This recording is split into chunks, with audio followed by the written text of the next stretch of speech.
Hello friends, welcome to Gyanbadi academy. और आज हमारा दूसरा लेक्चर है डायमेंशन के बारे में, विमाओं के बारे में। तो इसमें हमने लास्ट लेक्चर में हमने बल की विमा लिखी थी। बल की विमा, बल F बराबर ma होता है, द्रव्यमान गुणा त्वरण होता है, और द्रव्यमान गुणा त्वरण और इसका मात्रक होता है न्यूटन। तो द्रव्यमान का विमा जो होती है वो m होती है और त्वरण की विमा होती है LT-2। तो बल की विमा होती है MLT-2।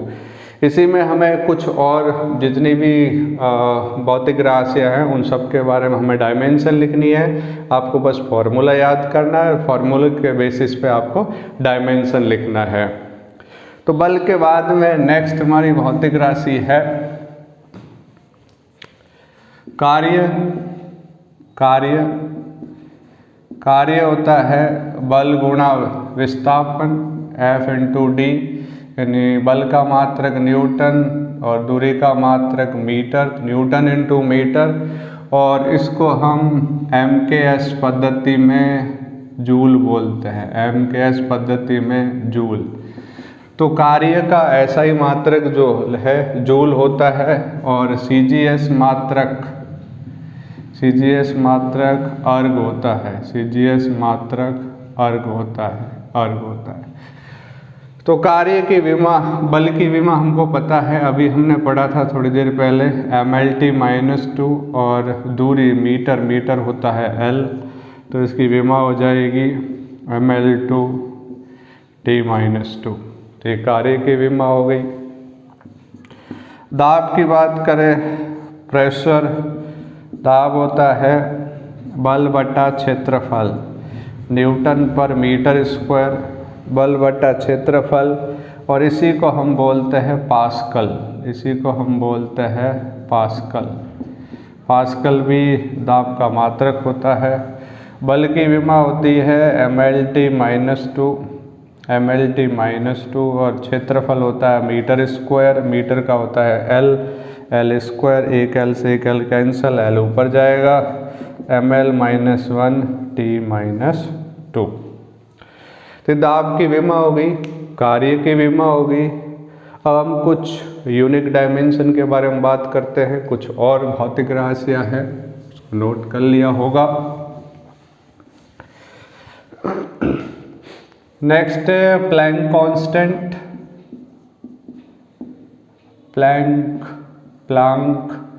उसको प्लैंक बोलते हैं, प्लैंक कांस्टेंट, यानी प्लैंक कांस्टेंट को बोलते हैं अचर, नियतांक, प्लैंक नियतांक।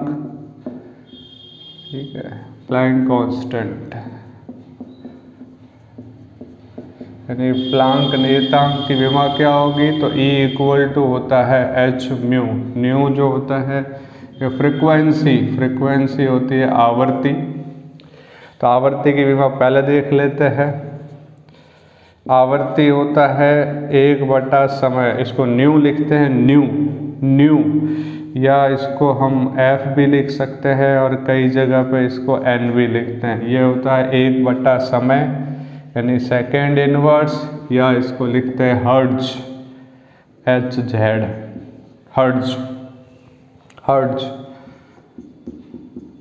हर्ट्ज लिख सकते हो। तो इसकी विमा हो जाएगी 1 समय, 1 टाइम, T ऊपर जाएगा तो T-1 हो जाएगा। तो प्लैंक नियतांक में H होता है प्लैंक कांस्टेंट, H बराबर E/ν। तो E मतलब एनर्जी, ऊर्जा, और ऊर्जा कोई सी भी ऊर्जा हो, ठीक है, उन सब की विमा समान होती है। गतिज ऊर्जा 12mv², स्थितिज ऊर्जा U बराबर mgh। गतिज ऊर्जा, ऊष्मा ऊर्जा, गतिज ऊर्जा, स्थितिज ऊर्जा, कार्य और बल आघूर्ण, इन सब की विमा सेम होती है। ऐसा संभव है, ठीक है, जिनकी भौतिक राशियाँ अलग अलग है लेकिन जिनकी विमाएं समान हो सकती है। तो अभी हम इसके बारे में बात करेंगे। तो ऊर्जा की विमा वही जो कार्य की विमा होती है, और कार्य की विमा क्या होती है? ML/T-2, और ये होता है T-1, ये ऊपर जाएगा तो ML/T ये प्लस हो जाएगा, एक प्लस हो जाएगा तो कट जाएगा, ये आ जाएगा mL/T-1। नोट कर लीजिए इसको, जल्दी से नोट कर लीजिए, फिर हम फर्दर डिस्कस करते हैं। आवर्ती होगी, प्लैंक कांस्टेंट हो गया, और अब हम ये बात कर लेते हैं कि गतिज ऊर्जा, स्थितिज ऊर्जा, इनकी विमाएँ क्या होती है।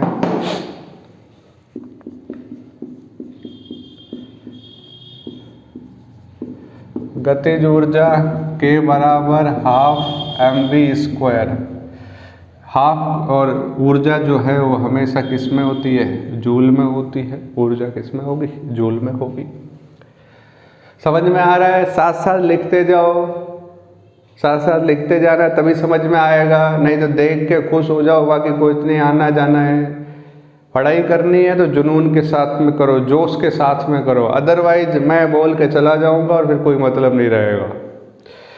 गतिज ऊर्जा किसी कांस्टेंट की विमा, कोई भी जो अचर होता है उसकी कोई विमा नहीं होती। द्रव्यमान की m, वेग v फॉर वेग, वेग होता है मीटर पर सेकंड LT-1 और उसका स्क्वायर, तो यह आ जाएगा, ये स्क्वायर है तो इसका भी स्क्वायर होगा, इसका भी स्क्वायर होगा, तो यह आ जाएगा mL/T-2। पोटेंशियल एनर्जी, स्थितिज ऊर्जा, स्थितिज ऊर्जा होती है U बराबर mgh, ये भी इसका भी मात्रक जूल, जिसका मात्रक जूल है उसकी विमा फिक्स होती है mL/T-2। mL2 यहाँ से U की विमा हो जाएगी m फॉर द्रव्यमान किलोग्राम में m, त्वरण, गुरुत्वीय त्वरण, एक्सेलरेशन ड्यू टू ग्रेविटी, त्वरण कोई सा भी हो, मीटर पर सेकेंड स्क्वायर, LT-2, हाइट, ऊंचाई, ऊंचाई मीटर में होती है तो L, तो इसकी विमा हो जाएगी अगेन mL/T-2। तो ऊर्जा कोई सी भी हो, स्थितिज ऊर्जा, गतिज ऊर्जा, कार्य। और नेक्स्ट हम बात करते हैं बलागुण की। बलागुण, बलागुण को टो लिखते हैं, बलागुण को उल्टा जे लिखेंगे तो टो। तो टो बराबर होता है बल गुणा लंबवत दूरी, और ये भी होता है मात्रक न्यूटन इंटू मीटर। बल गुणा लंबवत दूरी और इसका मात्रक होता है न्यूटन इंटू मीटर। जब भी किसी वस्तु पर बल लगाते हैं और वस्तु घूमना शुरू कर दे, यानी रेखीय गति नहीं हो, बल लगाया रेखीय गति होगी, इसका मतलब वो नॉर्मल फोर्स है, सामान्य बल है। लेकिन अगर बल लगाया और वस्तु घूमना शुरू कर दे, जैसे ये पेन है, मैंने इसके ऊपर ऐसे बल लगाया और ये अपनी जगह पर घूमना शुरू कर दिया, इसी बल को बोलते हैं बलागुण। इसी को बोल क्या बोलेंगे, बलागुण। यानी जब किसी वस्तु पर बल लगाया जाता है तो वस्तु अपने जगह पर घूमना शुरू कर देती है, उसी बल को हम बोलते हैं बलागुण। जैसे दरवाज़ा है, दरवाजे को ऐसे खींचते हैं तो हमने बल लगाया तो वो अपने जगह पर ऐसे घूमता है, तो ये बल लगाया, ये बल की दिशा और ये लंबवत दूरी। तो बल का विमा, बल की विमा mL/T-2, लंबवत दूरी, दूरी होती है L, तो विमा हो जाएगी mL/T-2। तो बलागुण की विमा होगी, गतिज ऊर्जा, स्थितिज ऊर्जा की विमा होगी, जल्दी से नोट कर लीजिए। नेक्स्ट बात करेंगे हम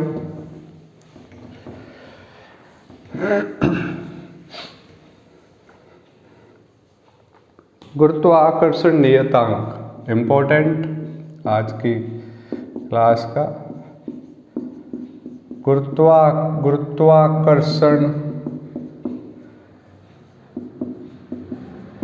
गुरुत्वाकर्षण नियतांक, जिसको G से लिखेंगे। हमने 9th क्लास में पढ़ा था, दो भारी पिंडों के मध्य बल जो होता है F बराबर G m1 m2 upon r², ये पढ़ा था हमने 9th क्लास में। अगर दो पिंड है और उनका द्रव्यमान m1 है, m2 है, उनके मध्य की दूरी r है, तो इनके मध्य लगने वाला आकर्षण बल इतना होता है। मुझे G का मान निकालना है, तो G बराबर, इसको इधर गुणा कर दो, F into r² upon m1 into m2। Formula याद है, तो जल्दी से आप डायमेंशन लिख सकते हो, फॉर्मूला याद नहीं है तो डायमेंशन लिखना थोड़ा मुश्किल है। बल का मात्रक न्यूटन, दूरी का मात्रक metre square, kilogram into kilogram, kilogram का स्क्वायर। अब इसकी विमा लिख सकते हो, न्यूटन बल की विमा होती है mLT -2, मीटर, मीटर होता है L स्क्वायर, किलोग्राम होता है M, किलोग्राम की विमा M होती है। एक M से एक M कट गया, ये M ऊपर जाएगा, M-1। L2 और जब आधार सेम होता है, आधार समान होता है तो घातें जुड़ जाती हैं। यहाँ 2 है, यहाँ 1 है, 1 और 2 कितना हो जाता है 3 और T-2। तो ये गुरुत्वाकर्षण नियतांक की विमा हो गई। अच्छे से देख लीजिए, कोई समझ में नहीं आए तो कमेंट करना, हम वापस इसके बारे में सोचेंगे और कुछ नया प्रोसेस और कुछ होगा तो हम लेके आएंगे। नेक्स्ट है शक्ति, यानी शक्ति का मतलब है पावर, और पावर की बार P बराबर W/T यानी जूल पर सेकेंड, जूल पर सेकेंड इसका मात्रक होता है, जूल होता है mL/T-2 और समय T, और ये पावर ऊपर जाएगी 1 है तो -1 हो जाएगा और घातें जुड़ जाएगी mL/T-3, ये हो जाएगा शक्ति के बारे में। नेक्स्ट है श्यानता गुणांक, विस्कोसिटी कांस्टेंट, श्यानता गुणांक, श्यानता गुणांक, श्यानता गुणांक को बोले ईटा, ईटा बोलेंगे, नीटा, नीटा कर दो, ईटा बोल दो, नीटा बोलते हैं इसको। श्यानता गुणांक क्या होता है, किसी भी द्रव का गुण होता है, जैसे हनी है, शहद को फेंक दो तो थोड़ी देर बाद तक वो चलते चलते रुक जाता है, ठीक है, तो वो जो गुण है उसी गुण को हम श्यानता बोलते हैं। श्यानता गुण एक फॉर्मूला होता है F बराबर 6 पाई नीटा RV, V फॉर वेग, R उसकी रेडियस होती है, ईटा श्यानता गुणांक, 6 पाई कांस्टेंट। हमें ईटा की डायमेंशन चाहिए, इसको नीचे डिवाइड कर दो, F/RV, 6 पाई कांस्टेंट है जिसकी कोई विमा नहीं होता, विमाहीन राशि हो जाएगा। अब यहाँ से बल न्यूटन में, दूरी मीटर में, वेलोसिटी होता है मीटर पर सेकेंड, वेलोसिटी होता है मीटर पर सेकेंड। तो हम यहाँ से डायमेंशन लिखेंगे, इम्पोर्टेंट है डायमेंशन श्यानता गुणांक की। न्यूटन mLT-2, मीटर L, और वेग होता है LT-1, तो एक L से एक L कैंसिल हो गया, तो ये हो जाए M, L ऊपर जाएगा L-1, ये -1 ऊपर जाएगा तो +1, और T-2 और +1 तो ये T-1 हो जाएगा। तो ये श्यानता गुणांक की विमा हो जाएगी, जल्दी से नोट कर ले इसको, फिर हम फर्दर आगे बात करते हैं। साथ साथ नोट करते जाइए, आज विमा का लंबा लेक्चर चल रहा है। अब हम बात करेंगे लीनियर मोमेंटम। लीनियर मोमेंटम को बोलते हैं रेखीय संवेग। रेखीय संवेग होता है P बराबर mv, द्रव्यमान को किलोग्राम, वेलोसिटी होता है मीटर पर सेकेंड, तो ये हो जाए द्रव्यमान m और वेलोसिटी होगा यानी वेग LT-1। रेखीय संवेग, कोण होता है थीटा, इसको हम बोलते हैं एंगुलर डिस्प्लेसमेंट। एंगुलर डिस्प्लेसमेंट यानी कोणीय विस्थापन, या नाम है, थोड़ा समझ लीजिए, अभी बाद में धीरे धीरे समझ में आ जाएगा। कोणीय विस्थापन थीटा, कोणीय विस्थापन थीटा, थीटा बराबर होता है चाप बट्टा त्रिज्या। कोण बराबर होता है चाप बट्टा त्रिज्या। चाप भी होता है मीटर में, त्रिज्या भी मीटर में, मीटर से मीटर कट जाएगा तो कोण की विमाहीन राशि होती है m0, L0, T0, यह एक विमाहीन राशि है, विमाहीन राशि है। इसका मात्रक होता है रेडियन, इसका पूरक मात्रक होता है रेडियन।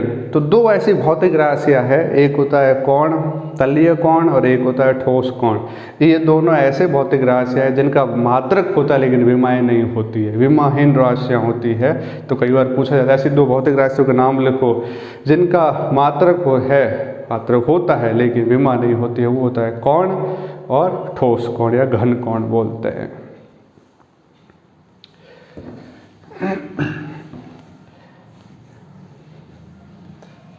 अब इसके अलावा कुछ और है, जैसे ओमेगा है, कोणीय वेग, जैसे कोणीय विस्थापन था। अब हम बात करते हैं कोणीय वेग की।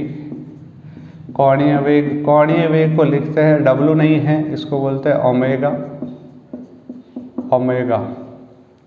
ओमेगा बराबर होता है, जैसे वेग बराबर होता है विस्थापन बटा समय, तो कोणीय वेग बराबर कोणीय विस्थापन